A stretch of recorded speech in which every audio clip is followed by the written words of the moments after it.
qui je suis fidèle? À ceux qui m'ont montré l'exemple. À celui qui commença à 16 ans comme apprenti, puis ouvrier à l'Arsenal. À celle que rien n'empêcherait, même une petite retraite après une vie de secrétaire, de préparer chaque année les étrennes de ses enfants. Leurs cadeaux, ce furent l'amour du travail bien fait, le sens de la générosité, même quand on est dur à la peine. Oui, je sais d'où je viens. Et de là me vient l'aversion pour ceux qui sont si durs avec les plus faibles et si faibles avec les puissants. Je dis à la petite fille, à la jeune femme qui m'écoute, dans cette salle peut-être, ou sur un écran loin de nous, j'ai hâte que tu sois ici à la place que j'occupe.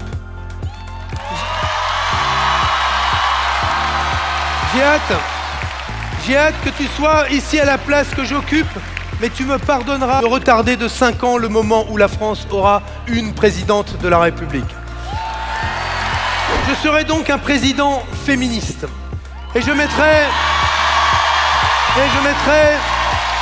tout en œuvre pour que l'inégalité entre les femmes et les hommes, l'inégalité salariale, professionnelle, politique, les stéréotypes, les violences, ne soient pour les générations à venir qu'une étrange aberration dans les livres d'histoire. Votre présence aujourd'hui est un message. Un message à tous ceux qui espèrent ou redoutent une élection jouée d'avance. Nous disons, tout commence aujourd'hui. Tout commence avec vous. Tout commence par vous. Vive la gauche. Vive le grand peuple de France. Vive la France. Vive la République!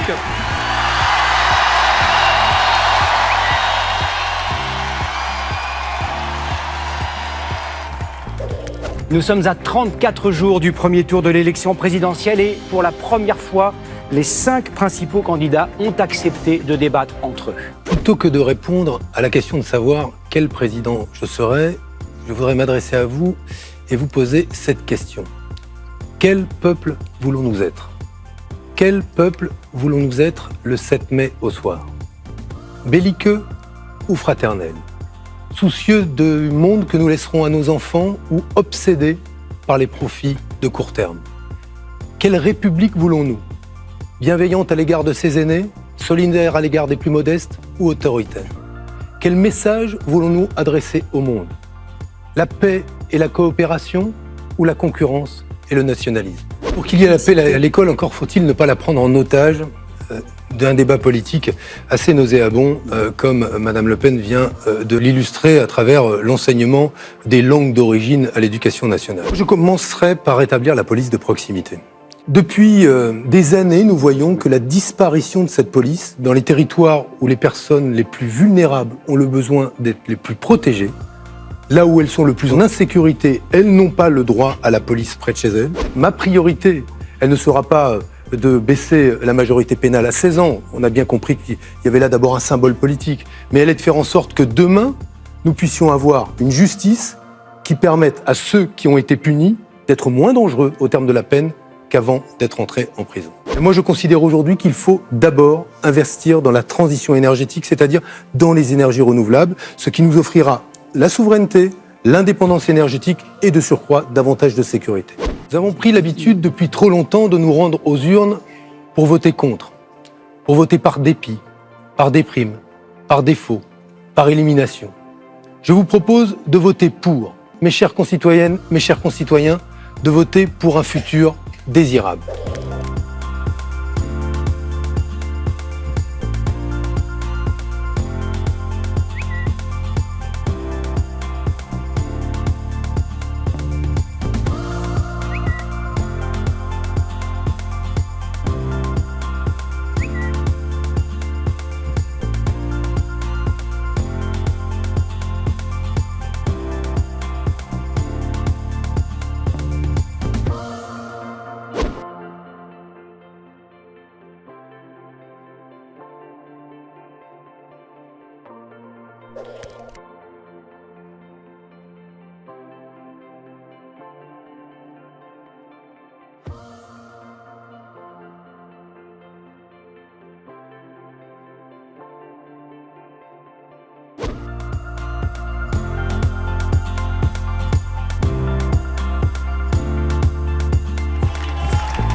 suis venu ici avec des propositions parce que même si cela apparaît révolutionnaire et subversif, moi je veux dire j'aime l'Europe. J'aime l'Europe et je veux aujourd'hui m'y consacrer totalement. Et je l'aime d'autant plus que je l'estime très menacée aujourd'hui, menacée de dislocation si nous perpétuons le statu quo des politiques austéritaires. Je propose une triple initiative aux Européens qui place non pas haute la barre des menaces, mais haute la barre des ambitions et des solutions. Je veux que demain, dans mon gouvernement, il y ait à nouveau un ministère du temps libre. Un ministère qui se préoccupe de l'éducation populaire, qui se préoccupe des politiques culturelles qui contribueront à donner à chacun les moyens de pouvoir s'épanouir en dehors du travail. Et comment avons-nous pu abandonner cela? Mais quel beau ministère que celui qui essaye de penser justement les loisirs, l'émancipation, l'épanouissement par la culture, par le lien social, la solidarité, le bénévolat, et pas simplement par le travail.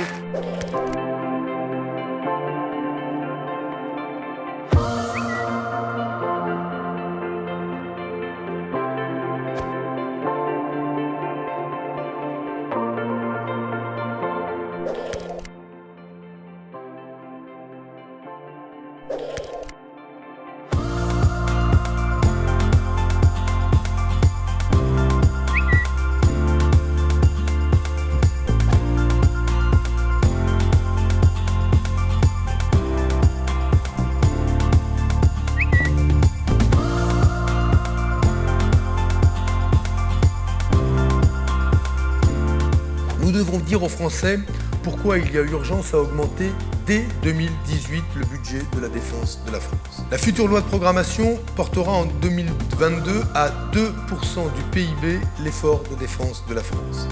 C'est exigeant, mais c'est soutenable. C'est le prix à payer pour conserver un outil de défense articulé autour de la dissuasion nucléaire et d'une forte capacité de projection de nos forces. Disons clairement que la défense de la France ne doit pas être une variable d'ajustement du budget de notre pays. La République et l'égalité qu'elle implique ne sont donc pas des mots vains. Ils doivent s'incarner dans la vie quotidienne de tous et je refuse pour ma part de laisser certains de nos compatriotes, un seul de nos compatriotes, au motif qu'il a un handicap en marge de la promesse républicaine. Dès 2017, j'augmenterai l'AAH, l'allocation adulte handicapé, de 10%. En 2018, l'articulation de cette AAH avec le revenu universel d'existence permettra à toute personne dans l'incapacité de travailler de toucher plus de 1 000 € par mois.